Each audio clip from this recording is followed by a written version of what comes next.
দেখুন, একটা রাজনৈতিক দল কিন্তু 12 মাসে নির্বাচনের প্রস্তুতি থাকে। এটা বর্ধিত সভার জন্য না। বর্ধিত সভাটা হচ্ছে যে দলটা কিভাবে পরিচালিত হবে, দলের নীতি নির্ধারণে তৃণমূল পর্যায়ের নেতাকর্মীদের একটা অংশগ্রহণ থাকলো।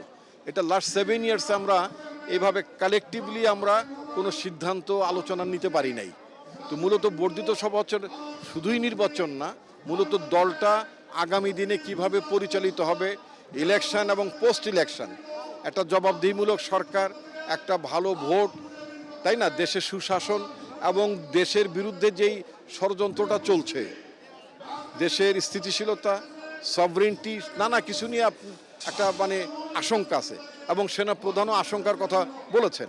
তো সেজন্য আমাদের মেসেজটা হচ্ছে যে একেবারে আমাদের দলের তরফ থেকে আমরা পুরো জাতিকে যে মেসেজটা দিতে চাই যে যেই ইউনিটির মধ্য দিয়ে আমরা একটা স্বৈরাচারের পতন ঘটালাম, সেই ইউনিটিটাকে আফোর্ড করতে হবে to protect our sovereignty, to advance the Democratic process.